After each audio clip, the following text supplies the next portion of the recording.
Is it possible for one conversation to change the entire trajectory of your life? The answer is yes. And my guest today, Clint Pulver, is going to tell you a story that will blow you away. It set his life on a completely different direction when he was 10 years old. This started off as a business conversation or a business interview on business topics, but we took so many left and right turns because his story is amazing. And what he's done in his life, there are going to be many business lessons, but there's also some great life lessons. And he's just a wonderful storyteller, which, as you know, is the best way to share your message. You are going to love this episode.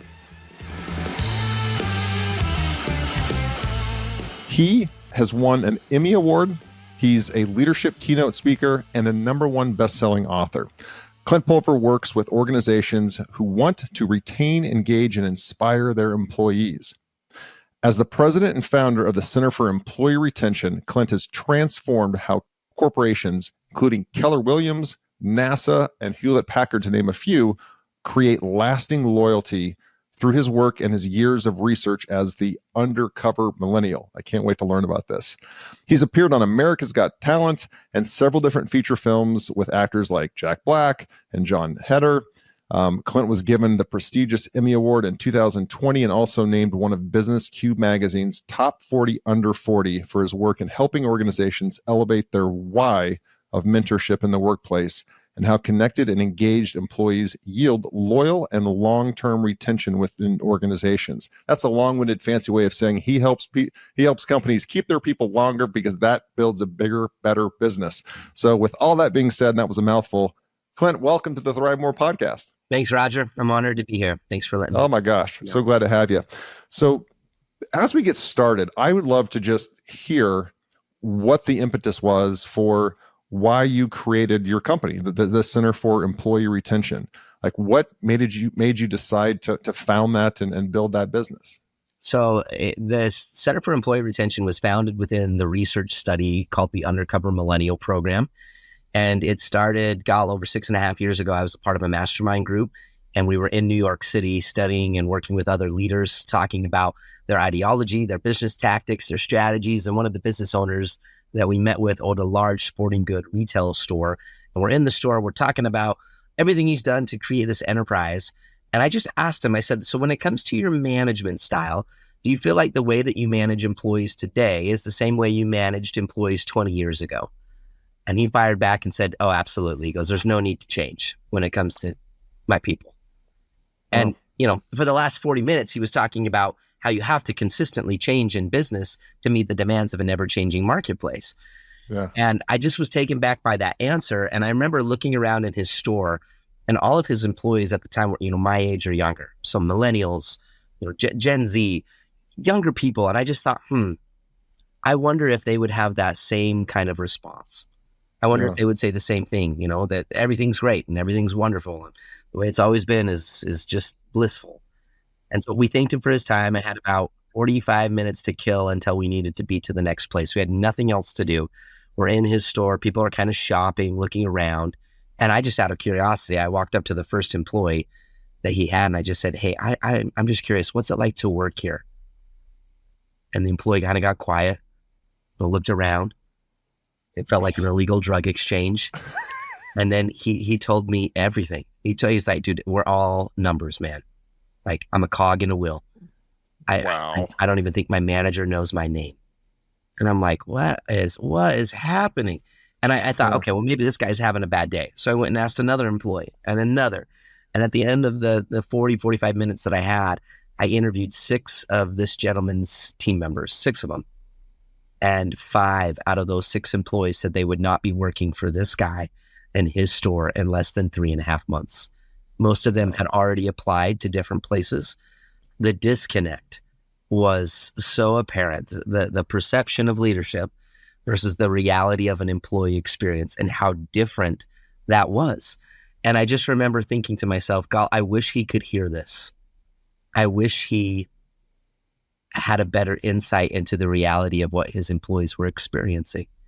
And I realized that because of my age and the environment and what I was able to do in that undercover situation as just really a customer, and what eventually turned into a potential hire, someone who was looking for a job. I could create an environment where people would tell me what they thought. They would tell me the truth. And I gained it in a way that sometimes leaders didn't always get to see or hear. Yeah. And that was the light bulb moment that started the Undercover Millennial program. And like I said, that was 6.5 years ago. We've worked with over 300 organizations, and I've now interviewed over 11,000 employees undercover. And Oh my gosh. it's research study that has ever been done in its kind. And that was the basis of the book. The book was titled, I Love It Here, How Great Leaders Create Organizations Their People Never Want to Leave. Because that was really the magic. The magic was not found when I would go in undercover and people were not happy with the job. No, the magic was found when I would go into a workplace, and consistently when I would ask, what's it like to work here? The employees would say, I love it here. I love it here. I love my job. I love my coworkers. It's a family vibe. It's not always sunshine and rainbows, but like, it's a cool vibe. Like I love where I work. Why? Yeah. And that's what we wrote the book about. Well, and I have a question later. I'm just going to ask it now. What are you hoping that people, when they read your book, what are you hoping when they set that book down that they walk away with, and not just walk away with, but actually put into motion? I hope it's the reminder that what you do as a leader in the workplace matters in so many ways. When you create a workplace where people don't just survive at work, but a place where people truly thrive, a place where people don't just love the job, but they actually love who they are while they're at the job. Guess what happens? They go home better moms. They go home better dads. Yeah. You create better families. You ultimately change the world. Work impacts so much in the lives of people. And it's not just selling a product. It's not just about profitability. It's about writing a great story. It is truly about people as well. Yeah. And so the reminder is the hope that that's the role you play. God, what a mission. What an opportunity to be a part of. It's not about being the best company in the world. It's about being the best company for the world. That's the hope that the leader receives after reading the book. Clint, something I share with my young leaders. I love developing, as you know, the biggest job of a leader is to develop more leaders. And as I develop young leaders on my team, I try to tell them, and they can't appreciate it yet, but I try to tell them, there will be, if you do your job well, there will be somebody that worked for you that no longer works for you. They've gone on to something else. That's just the way life is. That 10 years from now will be parroting something to somebody that works for them that you said to them. That's right. They'll be saying, using the knowledge you gave them, and you'll never hear that conversation. But take solace in the fact that all this hard work in developing that next generation of leaders is going to pay off for the generation under them. And again, you'll never hear it, but that is your contribution to the world in a way that is so special because it has such impact on people. I tell leaders all the time that sometimes in leadership, your efforts, they might just seem like they're a drop in the bucket, but at least it's a drop in the bucket. And over time, those little moments, they add up to be a lot. Growing up, Roger, I was a kid, a little child that had a hard time sitting still. I still have a hard time sitting still. I would constantly move. I would constantly tap, and everybody saw the issue. They saw the problem. They saw the annoyance. And I had one teacher. His name was Mr. Jensen. He'd been teaching for a long time, had me in his class. He looked at me, he said, listen, young man, listen, I need you to stop tapping. I also need to see you after class. And I'm thinking to myself, like, this is it. Like, I'm getting kicked out of school as a 10-year-old. He sits me down, completely empty classroom. And he said, do you know why we're talking right now? And I said, yeah. I said, it's probably because I move and I tap and I have a hard time sitting still. It's usually the only time anybody wants to talk to me. And he looked at me and he said, Clint, listen, I've watched you and you do it. You tap a lot. You tap in my class. You tap in everybody else's class. You're constantly moving. You're kind of the kid that's on the list right now. And he said, but I've watched you though. He said, it's crazy. He said, you'll take a pen and you start writing with your right hand and then you tap with your left hand. And then in the middle of the assignment, you switch the pen and you start writing with your left hand and then you tap with your right hand. And he looked at the kid, he looked at me and he goes, listen, I think you're ambidextrous. And I had no idea what that meant. Sure. And he was like, can you tap your head and rub your belly at the same time? And I I could do it. And he goes, can you switch it? And I could switch it so easily with Yeah. my hands. I just had this coordination. And he leans over, he looks at me and goes, Clint, I don't think you're a problem. I just think you're a drummer. And I'll never forget the moment when he reached back in his desk and he opened up the top drawer and he reached inside and he took out my very first pair of drumsticks and he put them in my hands. And it was a moment where he breathed life into me and helped me to see something that I didn't necessarily see within myself.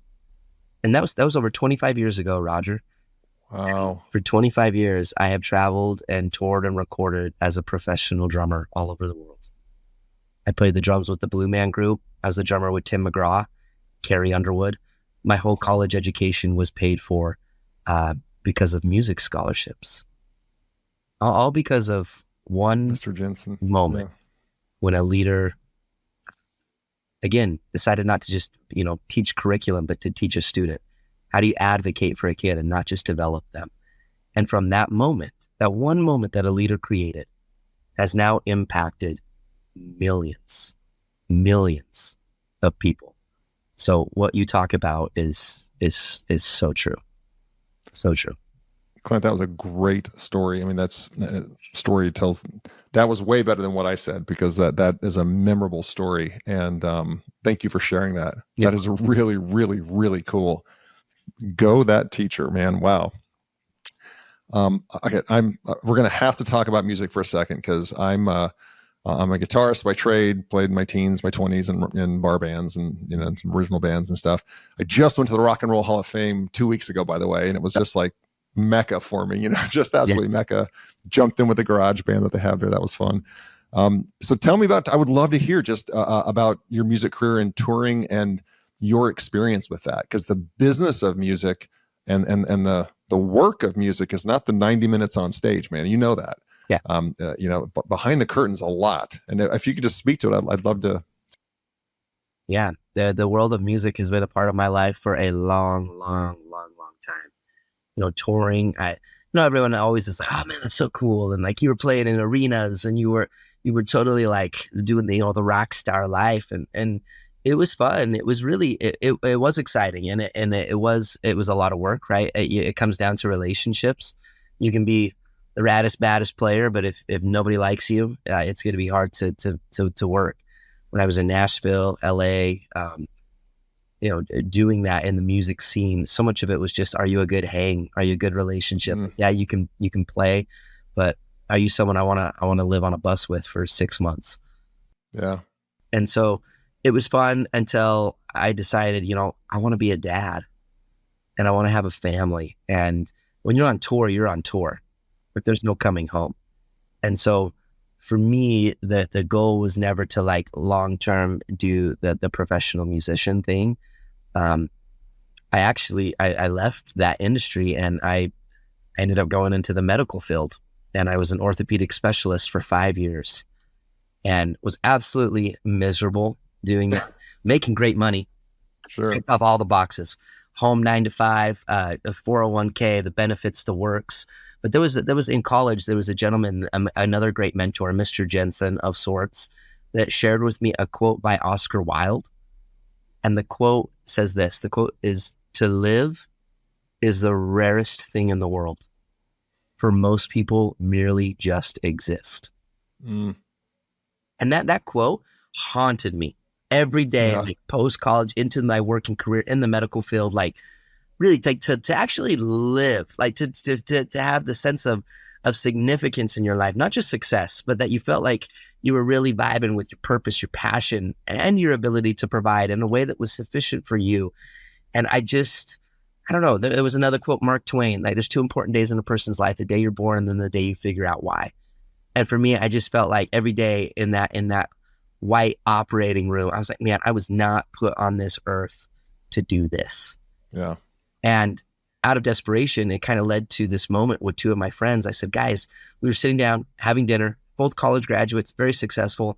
I said, wouldn't it be crazy, you guys, if you could find a job, a career, a business, an opportunity where you could do three things. And I called them the three Ps. What if you found a career, a job, this entrepreneurial journey where you could have a sense of passion, you could have a sense of purpose, but then also you had the ability to provide. Passion, purpose, and the ability to provide. And I'm like, what are you talking about? I'm like a job where, let's talk about passion, where every day you felt like you would go home at the end of the day not so much tired as you are fulfilled. Like you love it. You intrinsically, like it pulls on your heartstrings. If you had 3 hours on a Saturday, you'd probably do this. You'd watch YouTube videos about this. Like it just fills you up. You love to consume it. You love to do it. You love to read about it. It's a part of your heart. And then I said, well, then purpose. Like purpose is not so much about you as it is about doing something bigger than you. Lifting somebody, having a level of significance where you felt like, okay, I'm contributing to the world. The world is better because of this effort. And then third, the ability to provide, because there's realities to life, right? If you want to live as a responsible human being, there's a word called a mortgage that everybody's going to learn about one day. Diapers, braces, taxes, insurance, prescriptions, life, like it's expensive. And so what if that job could also, while playing to your passion and your purpose, could provide? And both my buddies were like, I don't know if that exists. Like think about it. Look at a school teacher, full of passion, full of purpose, but every summer they're looking for extra jobs so they can provide. Yeah. Or look at like a doctor, making great money, but then the stress of the malpractice and the time away from family and all those, like, I think what you're asking for is so rare. And so it triggered that quote from Oscar Wilde, "To live is the rarest thing in the world." And 2 weeks after that, Roger, I quit my job. And I burnt all the ships, as they say, and I jumped into entrepreneurship full time. And the pursuit was in professional speaking. And it was a time where I got asked to speak when I was a senior in high school. I gave a talk in church, and the guy owned a leadership consulting company. He came up, he said, "Listen, you did a great job. I want you to come speak to a bunch of high school students." And I said, "No, thank you." I was like, I have no desire to do that. He's like, "I'll pay you $500. And I was like, "When do you need?" Where and when? Where and when? No. And I went down and I did that, and I played the drums. Mm-hmm. I used music, but then I through what I was teaching and what kids came up to me and they're like, "I'm going to live differently. I'm going to lead differently. Like, I'm going to look at my life differently because of what you said." And I didn't really necessarily get that as a drummer touring all the time. Like, you don't get that fulfillment necessarily in that way. Yep. And then, I got paid to do it. And I had 6 other schools that came up after, and they said, "We want you to come speak at our school." And it was this light bulb moment where I thought, like that was a time. Other than aviation, I went to flight school. I had an eye disease. That's a whole nother story. I loved aviation, but I couldn't do that anymore. The only other thing was speaking and drumming. That's where I felt like I was truly living those 3 Ps. And I can still to this day, now 8 years later, can say that the day I quit my job was the day I truly started living. Wow. And wow, here we are today. So I love it. I love it. This segment is sponsored by Rockbox Fitness Franchising. Take control of your destiny and join the boutique fitness revolution with Rockbox Fitness. If you're ready to make a real impact in your community and own your own business that empowers people to achieve their best life, then Rockbox is the opportunity you've been looking for. They provide comprehensive support from site selection, upfit, training, and turnkey marketing, so you can open your studio with confidence and a strong recurring revenue member base. Visit rockboxfitness.com and click on franchise opportunities to learn more about this exciting venture in the fast-growing boutique fitness industry. It's time to turn your passion for fitness and for business into a thriving venture.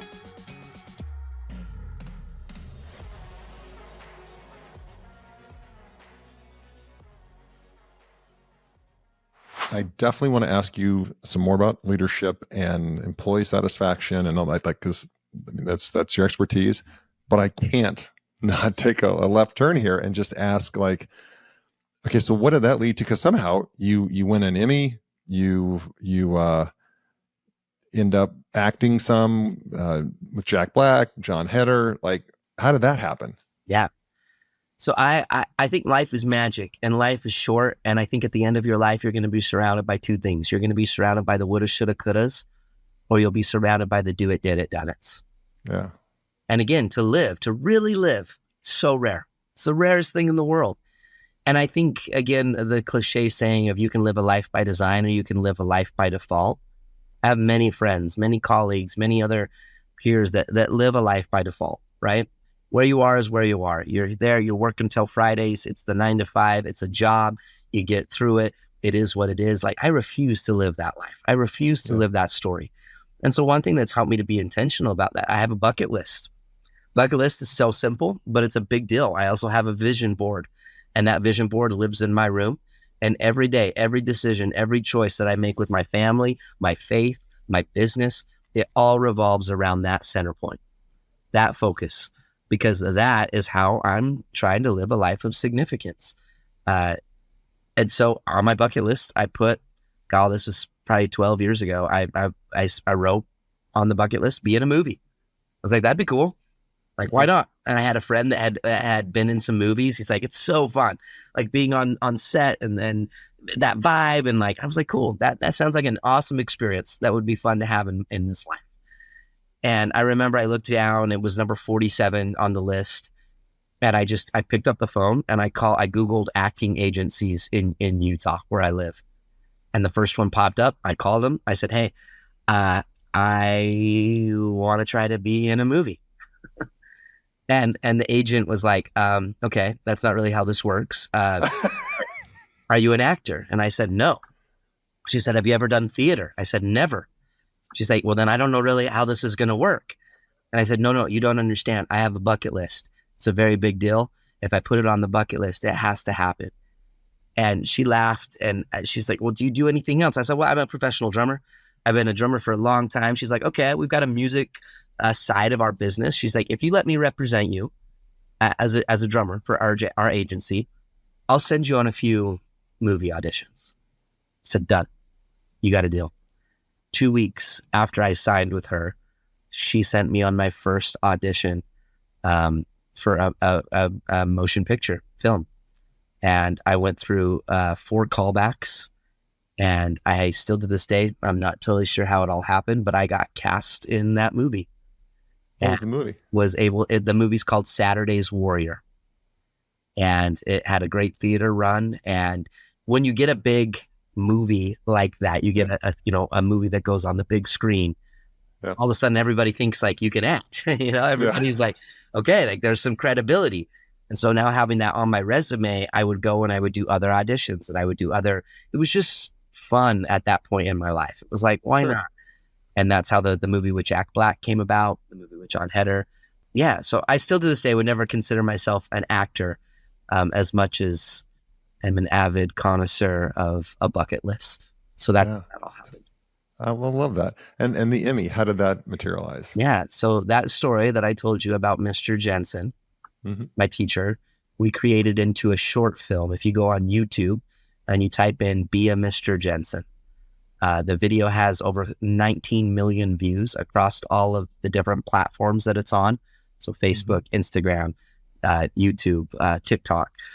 And a TV station picked up the video and they played it as a part of their series. And then the production company submitted it to the Emmy committee. I had no idea that this had happened. It's a very moving story. It's a powerfully well done. I directed it. I casted it. I storyboarded it. And they called me up and they said, Clint, we submitted it to the Emmys. And I'm like, what? Like, how did this even happen? And I'll never forget the producer called me and he said, Clint, I need you to know you just got nominated to be in the top selection for the teen category for an Emmy. Yeah. And I still didn't think anything of it. I was like, all right, That's cool. Like, Uh, and it was actually, sadly, it was during the pandemies.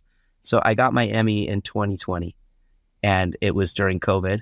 And so there was no like Emmy Award show where we could go. sure. Um, so in all honesty, I feel bad about this still to this day, but I didn't watch the Emmys. I got a phone call. My phone started blowing up. And I looked down and everyone's congratulations. Oh my gosh, this is amazing. Like the production manager, he's like, are you watching right now? And I'm like, what is happening? And I called him up and he goes, you just won an Emmy. And I'm like, That's crazy. how is this happening? And then, God, it was probably 2 months after that, in a beautiful gold box, my Emmy showed up at the door. And That's the Emmy awesome. Award sits on my shelf. So they'll give I an Emmy love to it. anybody these days. So, Oh, I don't know about that. but yeah, that's how it happened. And then, before we get into the business, 'cause I really do, America's Got Talent. So, did you drum on that, or what did you? Yeah. How did you? Yeah, So America's Got Talent. Many people don't know how produced and scripted that show is. sure. Very thought out. They make it look like everybody's coming in to audition, where in reality, many of these people have established careers. They're looking for a great story. So I was actually called by the producer of the show to come in and to play the drums on Howie Mandel's head. True story. And they made it look like it was an audition, but I was brought in as a drummer, and they called it Bald Man Bongos. And they brought these other 3 bald guys, and I slapped them on the heads on national television on America's Got Talent. I played the drums on the Bald Man Bongos. And then they brought Howie up on stage, and I had to put gloves on because, I was going to say you had to, yeah. the germaphobe. And Yep. I smacked Howie Mandel on the head on national television. And so, yeah, that's how it happened. I got called producer to be on America's Got Talent. They're gonna make a movie out of your life at some point because It's crazy. this is too cool. It's It's just too crazy. cool, man. It's just craziness. But good things happen to good people. So let's pivot back. Thank you for allowing me that left turn. We'll get back on track here on the road. So you've done all of this work with all of these companies, 11,000 undercover interviews, and you've obviously come up with some common themes or found some common themes and threads throughout. So what are the most, we always hear people don't leave a job, they leave a manager, but what have you found to be the most common reasons employees leave? And the follow-up question is, and then how can leaders prevent that from happening? Yeah.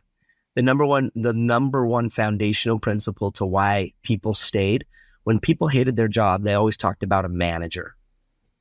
When people loved their jobs, they always described the manager, the leader, as the mentor. Mentorship versus management. How do you become the mentor in the story? Mentorship is really unique because mentorship is not leadership. Mentorship is also not management. Like if we were to define, I think it's important on this show to define, the traditional definition of leadership. That would be somebody that stands at the helm of the ship and you cast the vision. This is where we're going. This is where we need to be. And you're leading the group. We got to get from point A to point B to point C. This is the vision.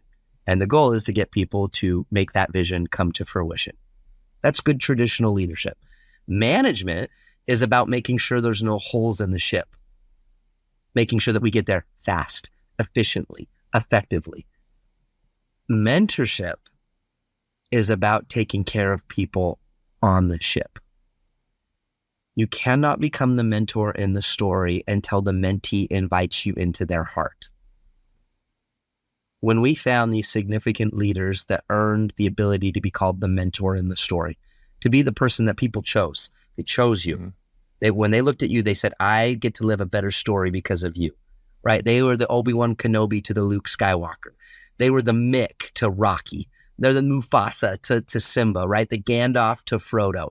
Like these people that just made their lives a better story because of who they were. There were always, after 6.5 years, there was a through line of what enabled that individual to be the person that people chose. And we call them the 5 C's of mentorship: confidence, credibility, competence, candor, and the ability to care. Those 5 C's possessed really the magic ingredients to why people chose one manager and they left another. Confidence as a manager, I think it's important to understand: are you confident in your job? Are you confident in your communication? Confidence exudes trust.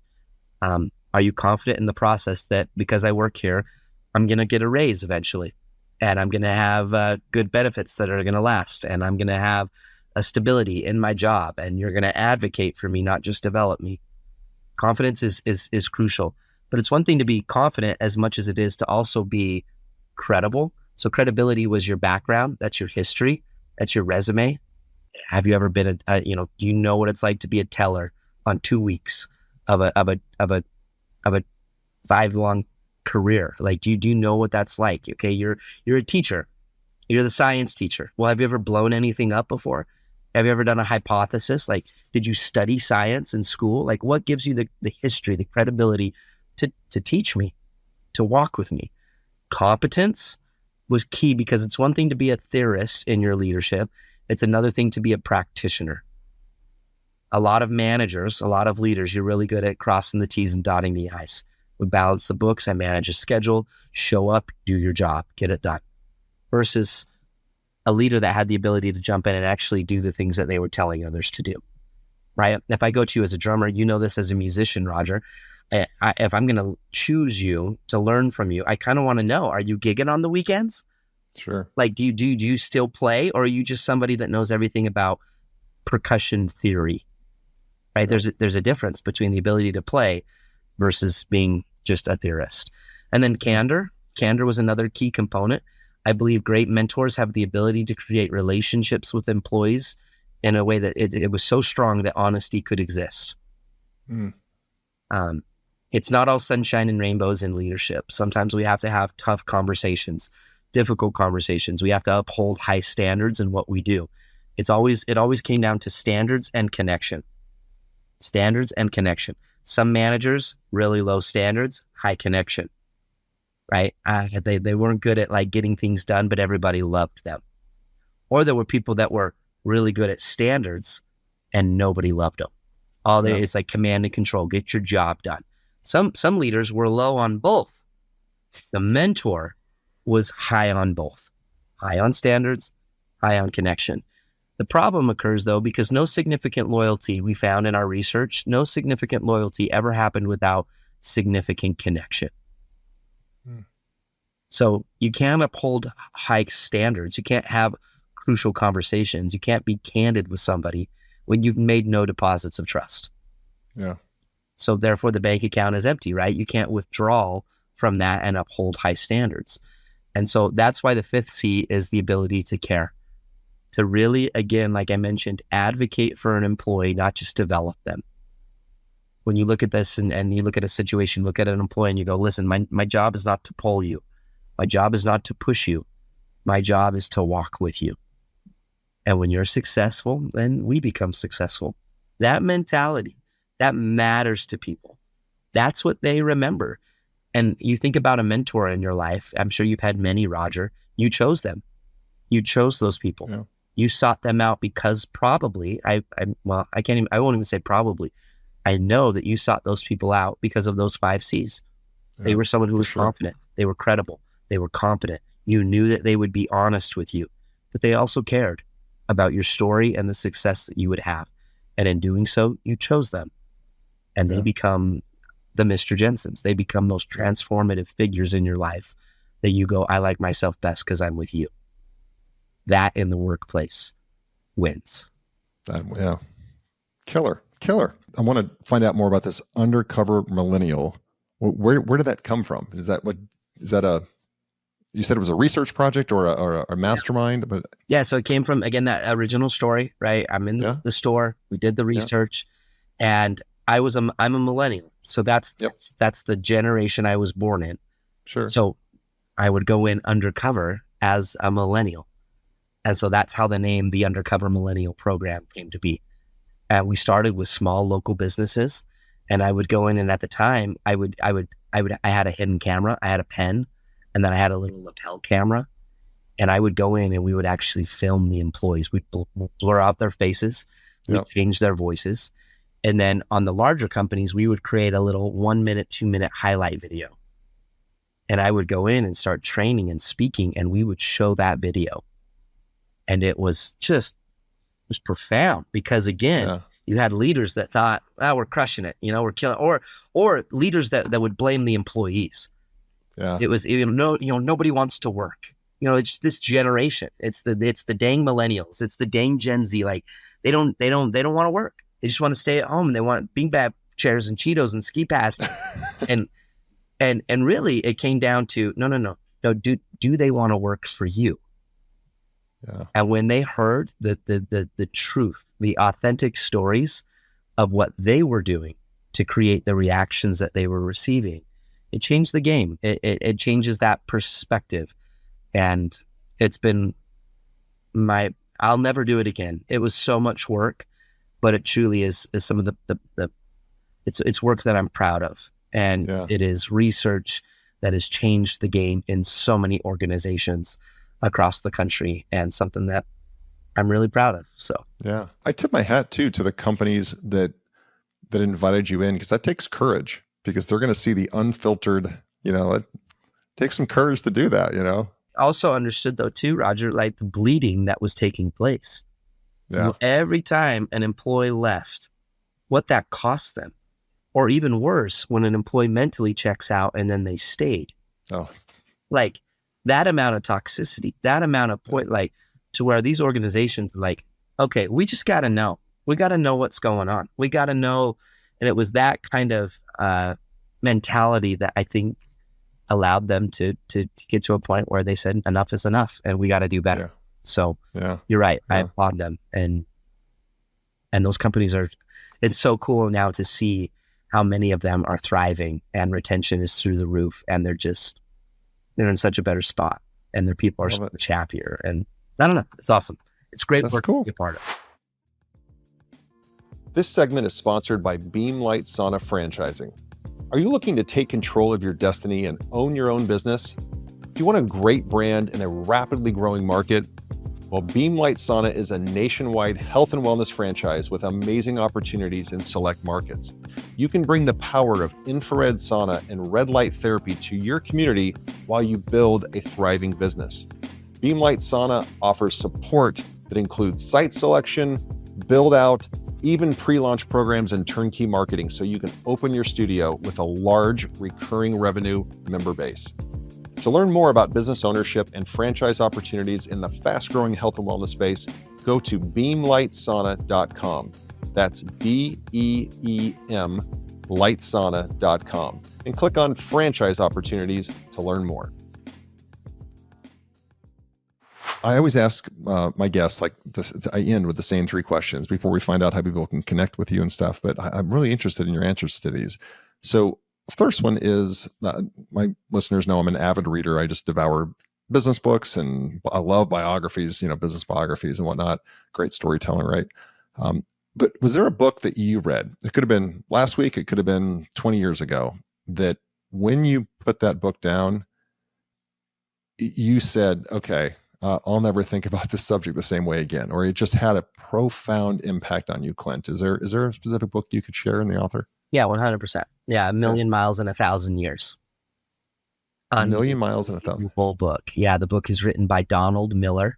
Most people know Donald Miller as brand marketing story brand book writer, but before that, he was really a memoir writer. And A Million Miles in 1,000 Years is a book that changed my life, for sure. It will be, or by 10 minutes after this podcast wraps, I will have that ordered on Amazon. I'm a huge Donald Miller fan. I just had JJ Peterson, his one of his guy. Yeah, he was just on here as a guest. I think it was launched last week, actually. And it's funny, the way you were talking, I'm like, gosh, this is so story brand. Just the way you were talking about a mentor and a guide, so that's I can hear the impact. I'm gonna order that book. That's great, because I love Donald Miller stuff. Thank you for that recommendation. You're welcome. Thank you. You're welcome. Second to last question here. It's a little bit different, but Clint, let's say we fast forward to the end of your life. You'd have lived this wonderful, amazing, really cool life the way I can, the way I see it. But at some point it comes to an end, like it does for all of us. And we're at your funeral, and you're looking down from above or from wherever, and there's a loved one reading your eulogy. But that loved one is only allowed to choose 3 words, 3 descriptors to describe the life that you lived, the impact you had on them or the people that are at your funeral, or just your impact on the world. What 3 words do you hope that he or she uses to describe your life, Clint? Yeah, faith, family, and significance. And that came out quick. So you thought about what you want. I love it. A guy with a bucket list and a vision board should be able to rattle off those 3 words. Originality. It's important. I love it. Faith, family, and significance. Yeah. Love it. Love it. And then lastly, if you had a magic wand, and tonight, right before you went to bed, you could wave that magic wand. And when we all woke up in the morning, the world was different. It operated in a different way. Human beings were different in a different, one way. You could change the world in one significant way, and it would forever be changed that way. If you wave that magic wand tonight, when we wake up, how is the world different according to Clint? There is a big part of my life that is very faith-based, as you could maybe tell in some of the comments.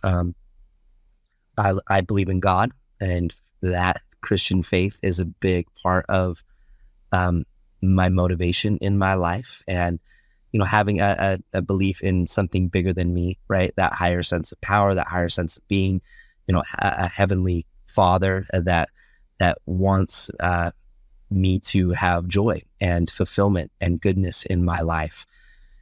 So from that context and from that view, my grandfather, before he passed away, he said, he gathered all of us around and he said, "You want to know what the greatest secret to this life is? And my one wish for all of you would simply be this. It is not wealth or fame or even success." He goes, "The greatest amount of peace in your life is when you can lay down at night and you rest your head on your pillow looking at the ceiling and you know that you're right with God." He said, "There is truly no greater feeling in this world." And so I say that in context that if I could have one wish for everyone, it would be not necessarily to be right with God, because not everybody believes in God, but to have the fulfillment of just true peace. Like if you could have, I am right with my family. I'm right with my spouse.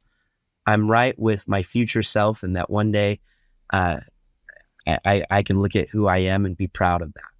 And I have peace, like peace, not anxiety, not stress, like peace, true peace. I know that's very cliche, like, oh, peace and love and all that, but like true inner peace. And for me, that peace comes from knowing that I'm right with my God. So that would be my answer. I have absolutely thoroughly enjoyed this time with you. Like, I'm incredibly grateful for this 45 minutes or whatever. Thank you so much. Yeah, you're welcome. It's been an honor. Yeah, thanks for what you do. These shows are amazing and they help a lot of people. So it's an honor to be here. Absolutely. Where can people follow you, find you, be part of your journey, be part of your story, and see what you're up to? All the places, man. Instagram, that's a great place. I'm on there a lot. We're doing a whole helicopter adventure series right now. And so if aviation's a part of your life at all, that's a fun place to watch that unfold. YouTube. And what is your Instagram handle? Because we'll put it in the show notes too. Just Clint Pulver. Okay. Clint Pulver. Yep. And my website is clintpulver.com, and obviously LinkedIn, Facebook, all the things. But Instagram and YouTube, those are 2 great platforms. Cool. Awesome. Again, thank you so much, man. I appreciate you, brother. Really do. You're welcome, Roger. Thank you. Thank you for tuning in to the ThriveMore podcast. Don't forget to take a look at the show notes for any of the resources that we mentioned during the podcast.